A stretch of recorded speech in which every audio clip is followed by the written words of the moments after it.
नमस्कार मित्रों, आप सभी का स्वागत है CY एस्ट्रोलॉजर में। आज के इस वीडियो में हम चर्चा कर रहे हैं दिवाली के मुहूर्त के ऊपर। इस साल दिवाली 14 नवंबर 2020 को है, तो दिवाली का कौन सा शुभ मुहूर्त रहेगा। साथ में इन शुभ मुहूर्त को हम जो है वो ज्योतिषीय आंकलन भी लगा के देखेंगे हमारे कुंडली के सॉफ्टवेयर के ऊपर कि भाई हम जो मुहूर्त ले रहे हैं, क्या उस समय हमारा दिवाली का जो आंकलन हो रहा है वो क्या एग्जैक्ट सही हो रहा है। तो उसके ऊपर भी चर्चा करेंगे। सबसे पहले हम दिवाली के मुहूर्त को देख लेते हैं। दिवाली के लिए जो बढ़िया मुहूर्त होते हैं, उसमें एक तो सबसे महत्वपूर्ण है स्थिर लग्न को लिया जाता है। जैसे हमारी जो जन्म कुंडलियाँ हैं, उसमें जो स्थिर राशियाँ होती है, जैसे 2 नंबर वृषभ राशि है, 5 नंबर सिंह राशि है, 8 नंबर वृश्चिक राशि है और 11 नंबर कुंभ राशि है। ये जो राशियाँ हैं, ये स्थिर लग्न की होती है। यानी स्थिर का मतलब होता है कि माता लक्ष्मी जो हैं, वो स्थिर हो जाएँ, हमारे घर में आएँ और स्थिर हो जाएँ और वो जाएँ नहीं, और हमें जो है वो लाभ पूरे वर्ष मिलता रहे। तो इसलिए हमें सबसे महत्वपूर्ण स्थिर लग्न का प्रयोग किया जाता है। साथ में हमारे को यहाँ पे पूर्ण रूप से अमावस्या का भी प्रयोग किया जाता है, यानी कि अमावस्या उस तिथि को होनी चाहिए। जैसे कि अगर हम अमावस्या को देखेंगे, 14 नवंबर 2020 को कार्तिक मास कृष्ण पक्ष की अमावस्या आती है। यहाँ पे अमावस्या का तात्पर्य होता है कि सूर्य और आपका चंद्रमा दोनों एक साथ आ जाते हैं, तो अमावस्या हो जाती है। अब यहाँ पे जो है वो राहु के स्वाति नक्षत्र में अमावस्या बनेगी तुला राशि में, और हर साल दिवाली जो है वो तुला राशि में सूर्य और चंद्रमा जो हैं वो एक साथ इकट्ठे होते हैं, तो हमारे अमावस्या आती है और उसी समय हमारी दिवाली आती है। अब क्या होता है कि 14 नवंबर 2020 को दोपहर को, दिन में दोपहर को 2:18 बजे जो है वहाँ से अमावस्या शुरू होगी। तो इससे मतलब है कि जो हमारा अभी जो हमें नवंबर में जो अभी आज के दिन में जो वीडियो बना रहा हूँ 11 नवंबर को, तो अभी जो है वो वृश्चिक की संक्रांति चलती है, यानी कि लग्न का उदय सुबह वृश्चिक लग्न में होता है। तो इसका मतलब सबसे पहला जो स्थिर लग्न है वो वृश्चिक आएगा, परंतु वृश्चिक लग्न जो है वो पूरा निकल जाएगा, लेकिन उसमें अमावस्या नहीं होगी। तो इसलिए उसे जो है वो दिवाली मुहूर्त के लिए हम काउंटिंग में नहीं लेंगे, लेकिन उसमें भी मुहूर्त आते हैं। आप चाहो तो उसमें भी पूजा कर सकते हैं। मैं आपको अलग-अलग जितने भी मुहूर्त है, जिन भी लग्नों में, वो सब बताऊँगा। तो यहाँ पे क्या होगा कि अमावस्या की जो तिथि है वो आपको 14 नवंबर 2:18 से शुरू होगी, और ये जो अमावस्या है वो समाप्त होगी 15 नवंबर 2020 को सुबह 10:36 तक। और इसमें जो प्रदोष काल रहेगा, जो आपका 14 नवंबर का, वो साय को 5:45 से शुरू होगा और 8:24 रात्रि तक चलेगा। इसके अंदर जो शुभ मुहूर्त होगा, जो सबसे बढ़िया, जो हम अपने घरों में करते हैं। देखिए कई तरह के मुहूर्त होते हैं, हम घर में भी करते हैं, हम जो है अपनी दुकान में भी करते हैं। तो कई बार हमारे सामने इस तरह की परेशानी आ जाती है कि भाई दुकान में भी हमें करना है, घर में भी हमें करना है, तो कौन से मुहूर्त को ले। तो उसमें हम 2 मुहूर्त की ज़रूरत होती है। जैसे कई लोग अपने घर में जो हैं वो स्थिर लगन में करते हैं, या फिर अपने घर में जो है वो आपके रात्रि को, जो मध्य रात्रि को जो आता है सिंह लगन, उसमें कर लेते हैं, और दुकान में जो है वो स्थिर लगन में सायंकाल में कर लेते हैं। तो इस हिसाब से वो एडजस्ट करते हैं। तो आपको कौन-कौन से मुहूर्त में एडजस्ट करना है, वो आपको मैं बता देता हूँ। तो हम अगर अपने घर में जब अगर हम पूजा कर रहे हैं, तो हमें सायंकाल के स्थिर लग्न को ही लेना चाहिए, क्योंकि वृषभ जो राशि है, जन्म कुंडलियों के अंदर वृषभ राशि को जो है वो आपको कहा गया है परिवार की राशि है। उस समय आप अपने परिवार में करें। हाँ, आपका व्यवसाय भी आपका परिवार है, परंतु व्यवसाय के लिए जो है वो आप रात्रि को आने वाले लग्न में पूजा कर सकते हैं, या फिर जो है वो कुंभ लग्न में पूजा कर सकते हैं। अगर आपको हो सकता है तो आप ये जो स्थिर लग्न आता है वृषभ राशि वाला सायंकाल वाला, इसे आप अपने घर में ही पूजा करें। ये सबसे ज़्यादा उच्चतम होता है। बाकी आपकी जो है वो व्यवस्था होती है, व्यवस्था के अनुकूल चलना पड़ता है। और इसके बाद एक आता है दिवाली का महानिशा काल का मुहूर्त, मध्य रात्रि को 11:39 से 12:32 तक चलेगा। तो ये तो होते हैं दिवाली के मुहूर्त, कि भाई दिवाली को, रात्रि को, यानी कि जो हमें घर में करनी है उसका मुहूर्त है। इसके बाद हमने जैसे दिवाली का मुहूर्त कर लिया है, दिवाली की पूजा कर ली है, तो दूसरे दिन सुबह जो है हम सारी जो सामग्री है हमारी, जो हमारी माता जी हैं, यानी कि जो लक्ष्मी माता है उनकी जो तस्वीर है, बाकी जो सामान है हमारे, और जो हमने पूजा करने वाली जो सामग्री है, जो हमें हमारे जो अलमारी में, गल्ले में रखना है, तो वो जो है हमें रखना होगा 15 नवंबर 2020 को सुबह 10:01 से लेके दोपहर को 1 बजे तक कर सकते हैं। यहाँ पे लाभ और अमृत की चौगड़ी चलेंगे, तो आप इसका प्रयोग कर सकते हैं। अब इसके अलावा कौन-कौन से हमारे जो हैं वो मुहूर्त और हो सकते हैं? तो हमारे सामने अन्य मुहूर्त है जिनमें आप यहाँ देखिए, सबसे पहला यहाँ पे कुंभ लगन आएगा जो अमावस्या का है। अगर आप इससे पहले करना चाहते हो तो वृश्चिक लग्न है, ये स्थिर लग्न है, इसका प्रयोग कर सकते हो। जिन लोगों के मशीनरी का काम है, जिनके मतलब मशीनें लगी हुई है, फैक्ट्रियाँ हैं या फिर पटाखों का काम है या जो ज्वलनशील मंगल से संबंधित चीज़ें हैं, उनका अगर कारोबार है, तो वो लोग इस वृश्चिक लग्न का लाभ ले सकते हैं।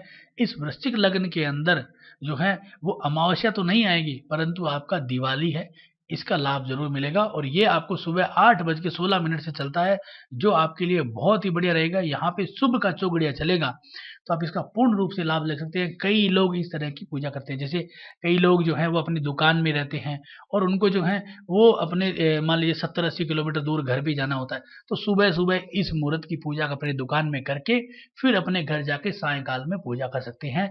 इससे बहुत लाभ है। जैसे उनकी फैक्ट्री या दुकान घर से दूर है, तो उसका लाभ ले सकते हैं। सुबह यहाँ पे पूजा करें, आराम से 1 डेढ़ घंटे, 2 घंटे, उसके बाद आराम से चले जाएँ और फिर घर जाके वो पूजा कर सकते हैं। ये इसका लाभ ले सकते हैं।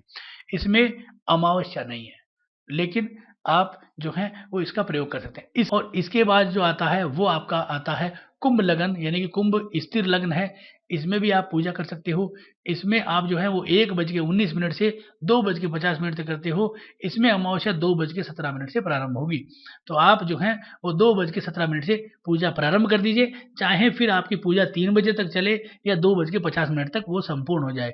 उसका कोई वहाँ पे आपको दिक्कत नहीं होने वाली। तो आप इस मुहूर्त का प्रयोग कर सकते हो, ये बहुत बढ़िया है। दोपहर को अगर आप अपने व्यवसाय में करना चाहते हो तो इसका मुहूर्त का प्रयोग करें, ये बहुत ही बढ़िया होता है। कुंभ लगन बुरा नहीं है, कुंभ लगन जो है वो आपका शनि महाराज का लगन है। शनि भी स्थिर प्रॉपर्टी को दिखाते हैं, शनि मेहनत को दिखाते हैं। अगर आपका शनि से संबंधित जुड़ा हुआ व्यवसाय है, जैसे आपका लोहे का काम है, कि आपका जो है वो केमिकल का काम है या फिर जो है आपका मेडिकल फील्ड का भी काम है, जो शनि से जुड़ा हुआ अगर आपका काम है, तो आपको इस कुंभ लगन में की हुई पूजा ज़बरदस्त लाभ देगी और ये इसका मुहूर्त 2:17 से आप प्रारंभ कर सकते हैं। इसके बाद जो है वो आप कर सकते हैं वृषभ लगन की पूजा, जो हमने यहाँ पे ऊपर देखा था। जो मेन मुहूर्त में इसमें आप घर की पूजा करें अपनी पत्नी, बच्चों के साथ। इसमें आपको जो है वो राहु का स्वाति नक्षत्र चलेगा, जो बहुत ही बेहतरीन होता है, तो इसका प्रयोग करें, ये आपके लिए सबसे बढ़िया रहेगी। इसके बाद आती है एक सिंह लगन, स्थिर लग्न है, मध्य रात्रि को 12:22 पे। ये भी बहुत बढ़िया है, इसमें पूर्ण अमावस्या है और रात्रि में पूजा करना माता लक्ष्मी के लिए बहुत ज़रूरी है, ये करनी भी चाहिए। तो इसमें आप जो है वो पूजा कर सकते हो, या आप वृषभ लगन में पूजा कर लेते हो तो इस लगन में आप जो है किसी भी तरह से कोई भी सिद्धि, मंत्र, यंत्र, या आप चाहे वो लक्ष्मी जी के मंत्र हो, लक्ष्मी चालीसा हो, या फिर कोई भी तरह के आप गायत्री मंत्र हो, या किसी भी तरह के जो आप मंत्र ग्रहों के या अपने लिए करना चाहें तो वो कर सकते हो। इस लगन में ये बहुत ही शुभ लगन होता है। इसमें आप घर की भी पूजा कर सकते हो या अपने ऑफिस की भी पूजा कर सकते हो। जबकि इस लगन में पूजा करने के लिए सबसे ज़्यादा लाभदायक रहता है आपके बाहर के ऑफिसों की पूजा करना, या दुकानों की, या फिर इन लोगों की, जैसे कि जो गवर्नमेंट दफ्तर के जो लोग हैं, गवर्नमेंट में काम करने वाले, या ऊंचे तबके पे जो काम कर रहे हैं, जो मतलब आईपीएस है, या ये बड़े-बड़े जो तबके के गवर्नमेंट अधिकारी हैं, उनके लिए सिंह लगन काफ़ी अच्छा रहता है, उनके लिए पूजा करने के लिए। तो इस तरह से आप लग्नों को देख सकते हो। अब ज्योतिषीय आकलन से हम देखेंगे सबसे पहला वृश्चिक लग्न, कि उसमें कुंडली के द्वारा कि कैसा रहेगा ये। तो हमने 14 नवंबर सुबह 8:20 का समय लगाया है। इसमें वृश्चिक लग्न बनता है और आपके यहाँ पे वृश्चिक लग्न का जो मालिक है, जो मंगल है, वो हम देखते हैं तो जन्म कुंडली के अंदर कहाँ बैठा है? जन्म कुंडली के अंदर 5वें घर में बैठा है। तो 5वां घर हमारा सुख-सुविधाओं का होता है, हमारे काम-धंधे का, इंटेलिजेंसी का होता है, तो हमें लाभ देता है। वैसे तो 5वां 10वें का 8वां है, तो नुकसान का योग बनाता है, लेकिन मंगल 5वें घर में हमारे लिए बैठा, तो हमारे पूजा-पाठ का हमें आनंद मिलेगा और उसका हमें बहुत लाभ देगा। आप मंगल को अगर देखोगे, तो मंगल भाव चलित में चतुर्थ घर में चला जाता है और मंगल जो है, वो जन्म कुंडली में जो योग बना रहा है 11, 4, 8, 11 और 1, 6, सारे के सारे शुभ भाव है। इसका मतलब हमारे द्वारा की गई ये पूजा बहुत ही शुभ जानी है, बहुत ही आनंद मिलेगा हमें। मंगल किसके नक्षत्र में? मंगल बुध के नक्षत्र में, और बुध जो है वो 7, 11, 8, 11 यानी अचानक धन प्राप्तियों का योग दे रहा है। इसलिए हमें सुबह-सुबह जो पूजा कर रहे हैं वृश्चिक लगन की, ये ज़्यादा लाभदायक है। मेरे कुंडली के सॉफ्टवेयर के अनुकूल अगर मैं बात करता हूँ तो ये बहुत ही बढ़िया पूजा रहेगी आपकी।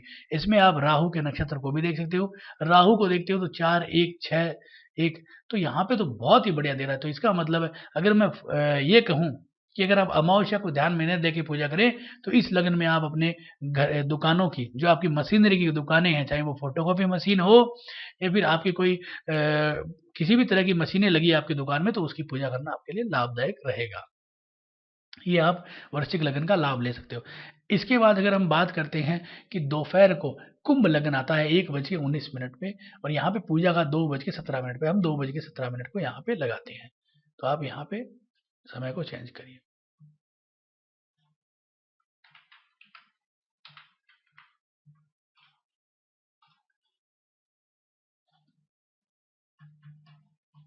तो 2:17 पे हमने कुंभ लगन लगा लिया है। कुंभ लगन के मालिक शनि है, तो शनि को देख लीजिए, शनि कहाँ पे बैठे हैं।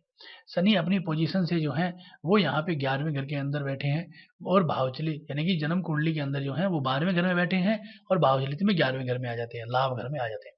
तो अपनी स्वराशि का है, स्वराशि में बैठा है तो लाभदायक है। 12वां घर इन्वेस्टमेंट का है, तो यानी कि जिन लोगों को अपने व्यापार में बहुत अधिक पैसा लगाना है, नया इन्वेस्टमेंट करना है, घर बनाना है, आपको नया कोई फैक्ट्री लेनी है, नया कोई आपको गाड़ी लेनी है, तो उन लोगों के लिए ये कुंभ लगन का बहुत ही अच्छा लाभ देगा, क्योंकि शनि 12वें घर में है, तो आपको यहाँ पे कर्ज दिलाएगा भी, इन्वेस्टमेंट भी लाएगा, और आपके द्वारा इन्वेस्टमेंट भी होगा, तो ये बहुत अच्छा है।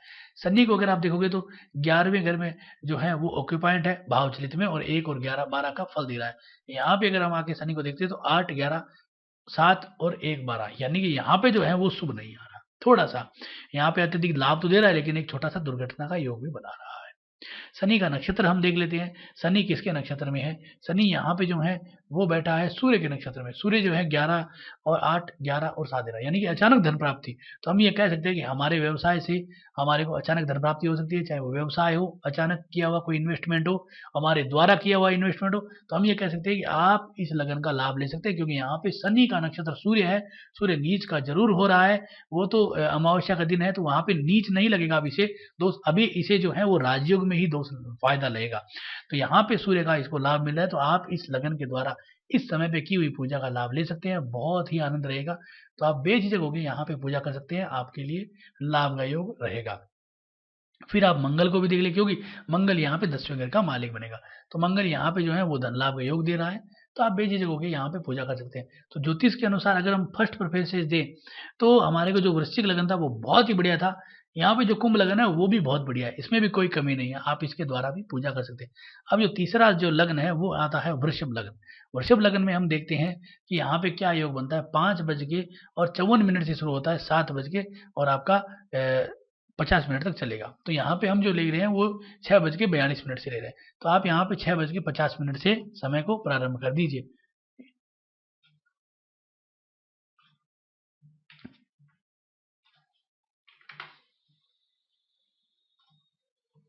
तो यहाँ पे वृषभ लगन का मालिक कौन है? वृषभ लगन का मालिक है शुक्र। शुक्र को यहाँ पे देख लेते हैं, शुक्र 5वें घर में विराजमान है। शुक्र जो है वो परिणाम दे रहा है 11वें घर का, सबसे ज्यादा स्ट्रॉन्ग परिणाम लाभ घर का दे रहा है, तो ये सबसे बढ़िया है टाइप ए में। उसके बाद 5वें घर का दे रहा है, यानी कि संतान में वृद्धि, घूमना फिरना, मौज मस्ती करना। उसके बाद 7 और 12 का दे रहा है, 7वां घर यानी कि आपके घर में मांगलिक कार्य हो, विवाह हो या इन्वेस्टमेंट हो, इस पे खर्चे होंगे। तो यानी कि यहाँ पे जो खर्चे दिखा रहे हैं वो थोड़ा सा लक्ष्मी जी जाने का तो योग बना, लेकिन वो किसमें है, संतान उत्पत्ति होगी तो उसमें खर्चा कर दिया आपने, कोई बड़ा प्रोग्राम कर दिया, कुआं पूजन रख दिया, ये लाभ दिखा रहा है। शादी होगी तो उसमें भी खर्चा होना है, लेकिन ये मांगलिक कार्यों में है। 1 और 6 भी आ रहा है, तो यहाँ पे थोड़ा सा 6-12 का योग है, थोड़ा सा गड़बड़ जरूर बना है, लेकिन 1 और 6 जो आ रहा है वो डी में आ रहा है। इसका मतलब इसके परिणाम बहुत कम आएंगे, और खास करके शुक्र के आगे स्टार लगा हुआ है, इसका मतलब है अनटालेंटेड है। इसका मतलब है शुक्र अपने पहले और छठे घर के परिणाम देगा, लेकिन बहुत ही मतलब हल्के किस्म के देगा। तो इसका मतलब हम लाभ इस 11 5 और हमारे 7 12 का लाभ ले सकते हैं, तो हमें लाभदायक परिणाम मिलेंगे। इसके बाद शुक्र जो है वो मंगल के नक्षत्र में, मंगल हमें जो परिणाम दे रहा है वो क्या दे रहा है, 5 11 2 5 और लास्ट में 7 11 12 के परिणाम। तो हमें यहाँ पे तो है लाभ के योग बने, तो इसका मतलब है कि हम जो है वो 6:50 से हम वृषभ लगन में स्थिर लगन का लाभ ले सकते हैं।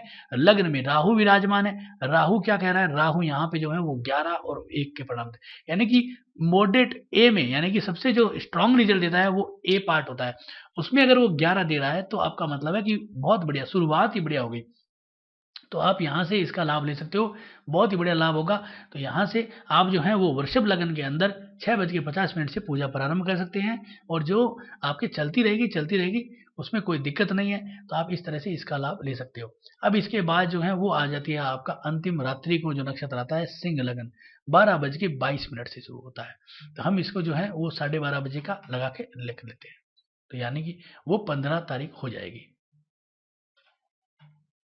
हमें यहाँ पे तारीख को चेंज करना पड़ेगा।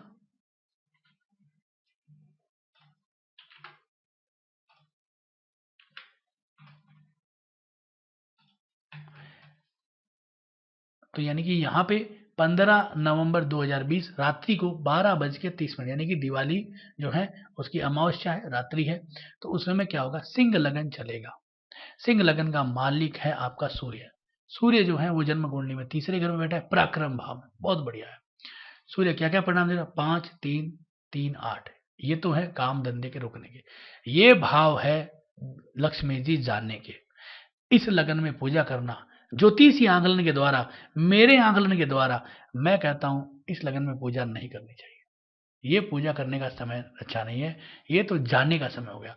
शुक्र सूर्य जो है वो यहाँ पे अपने ही सूर्य यहाँ पे जो होगा वो होगा आपका गुरु के नक्षत्र में, अपने उप नक्षत्र में होगा। गुरु को देख लेते हैं। गुरु यहाँ पे जो है वो यहाँ पे 3 5 1 और 5 8, ये तो कुछ बिकने का भाव का योग है। आपको मैं अपने पर्सनली ज्योतिष के अनुभव से कहता हूँ कि आप इस लगन में पूजा ना करें। ये ज्योतिष में लक्ष्मी जी जानने का योग बनता है। तो आप यहाँ पे ध्यान रखिए, यहाँ पे शुरुआत ही खराब हो चुकी है। तो आप इस लगन का लाभ न लें तो बढ़िया है। बाकी आपकी इच्छाएं होती है, जैसे अमृत की चौकड़ी है, शुभ की चौकड़ी है, लाभ की चौकड़ी है, उनके द्वारा देख सकते हो। लेकिन ज्योतिषीय जो आंकलन है वो कहता है कि यहाँ पे जो कैलकुलेशन बन रहा है वो कह रहा है सही नहीं है। तो आप यहाँ पे, क्योंकि मंगल जो है ना, मंगल यहाँ पे क्योंकि स्थिर लग्नों में चतुर्थ घर का मालिक है मंगल, भाग्य का मालिक बन जाता है सिंह लगन में। दोनों घरों का मालिक मीन राशि के अंदर आपके 8वें घर में चला गया। तो दोनों अचानक फायदे का भी होगा, लेकिन नुकसान का योग ज्यादा है। फायदे का योग जब होता है जब 11 नंबर भाव से जुड़ता है। यहाँ पे देखिए कहीं पे भी 11 नहीं जुड़ा। आपने जब बाकी लग्नों की कुंडलियों में देखे थे, बाकी लग्नों को जो देखा था, उनमें लाभ घर से ही प्रारंभ चीजें हुई थी। तो हमें उसी लग्नों का लाभ लेना चाहिए। तो हमें इस लगन से बचना चाहिए, लाभ रहेगा। बाकी आपकी इच्छा होती है, ईश्वर की कृपा है, जिसको जो मिलेगा वो भगवान देता ही है। तो हमारा जो ये आज का वीडियो था दिवाली के मुहूर्त पे था। आप पूरा का पूरा वीडियो देखें, जब समझें आपको आनंद रहेगा, और जो मैंने बताया उस हिसाब से चले, लाभ भी होगा। तो आज की वीडियो के लिए धन्यवाद आपका।